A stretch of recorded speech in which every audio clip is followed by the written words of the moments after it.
മലയാളത്തിലൊരു ലോകാവസാനം. കൗതുകം തോന്നുന്നില്ലേ?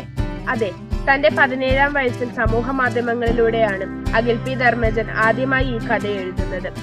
ഇടയ്ക്ക് സാഹചര്യവശാൽ നിന്നുപോയെങ്കിലും ഇതിനിടയിൽ അദ്ദേഹം തന്റെ ആദ്യ നോവലായ ഓജോ ബോർഡ് പ്രസിദ്ധീകരിച്ചു. എന്നാൽ തന്റെ മെർക്കുറിയെ തേടിയെത്തിയവർക്കായി നീണ്ട 8 വർഷങ്ങൾക്ക് ശേഷം തന്റെ 25-ാം വയസ്സിൽ അദ്ദേഹം ഈ കഥ ഒരു നോവലായി പ്രസിദ്ധീകരിച്ചു. മെർക്കുറി ഐലൻഡ് ലോകാവസാനം. പുസ്തകങ്ങൾക്കുള്ളിൽ മറ്റൊരു പുസ്തകം, അല്ലല്ല 2 പുസ്തകങ്ങൾ കൂടി പിറവിയെടുക്കുന്നുണ്ട്. 430 പേജുകളിൽ തീർത്ത ഒരു മാസ്മരിക ലോകം, അതാണ് മെർക്കുറി. തന്റേതായ ചിന്തകളുടെ പരിമിതിക്കുള്ളിൽ നിന്നും രൂപപ്പെടുത്തിയ ഒരു ദ്വീപ് കേന്ദ്രീകരിച്ചുള്ള കഥ.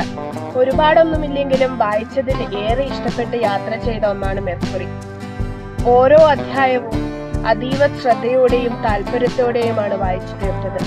മലയാളത്തിൽ സിനിമയെ പോലും വെല്ലുന്ന തരത്തിലൊരു നോവൽ. തികച്ചും അത്ഭുതകരമാണ്. ജോൺസി മിസ്സിന്റെ ശരീരവും ചേർത്ത് പിടിച്ച് പ്രൊഫസർ അതേ നിലയിൽ ഉറപ്പിച്ചു. ആ ശരീരത്തിന്റെ ചൂട് അപ്പോഴും വിട്ടുമാറിയിരുന്നില്ല. അവരൊക്കെ ഓരോ കോണുകളിൽ തളർന്നിരുന്നു. പെട്ടെന്നാണ് എന്തൊക്കെയോ നിലത്ത് വലിച്ചെറിയുന്നത് പോലെയുള്ള ശബ്ദം അവിടെ ആകെ പ്രതിധ്വനിച്ചത്. അത് കേട്ടപ്പോൾ എല്ലാവരും കരച്ചിൽ നിർത്തി ഭയത്തോടെ ചുറ്റും നിരീക്ഷിക്കാൻ തുടങ്ങി. തങ്ങളിലേക്ക് എന്തൊക്കെയോ വന്നെടുക്കുന്നതായി അവർക്ക് മനസ്സിലായി. പെൺകുട്ടികളുടെ ഏങ്ങലടികൾ മാത്രം ഇടക്കുയർന്നു കേട്ടു. രഞ്ജിത്ത് ചുണ്ടിൽ വിരൽ വെച്ചു. സാഹസികതകളും ഫാന്റസികളും ഇഷ്ടപ്പെടുന്ന ഏതൊരാൾക്കും വളരെ ആകാംക്ഷയോടെ സഞ്ചരിക്കാവുന്ന പാതയാണ് മെർക്കുറിയിലുടനീളം. വായനയുടെ തുടക്കം മുതൽ അവസാനം വരെ വായനക്കാരനും കഥയിലെ മെർക്കുറി ഐലൻഡിലായിരിക്കും. ഇതിലെ കഥാപാത്രങ്ങൾ സഞ്ചരിച്ച വഴിയിലൂടെ നമ്മളും അറിയാതെ സഞ്ചരിച്ചു പോകും. കടലിൽ ഇതുവരെ യാത്ര ചെയ്യാത്ത വ്യക്തിയാണ് നിങ്ങളെങ്കിൽ കഥയിൽ കടലിലൂടെ മതിയാവോളം സഞ്ചരിക്കാം.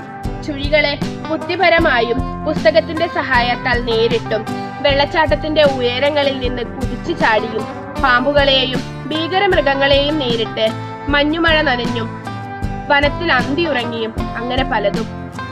ഇന്നും ദുരൂഹതകൾ നിറഞ്ഞു നിൽക്കുന്ന കടൽക്കണിയായ ബർമുഡ ട്രയാങ്കിളിനെ അടിസ്ഥാനമാക്കിയാണ് അഖിൽ പി ധർമ്മജൻ ഇങ്ങനെ ഒരു സാഹസികത കാഴ്ചവെച്ചത്.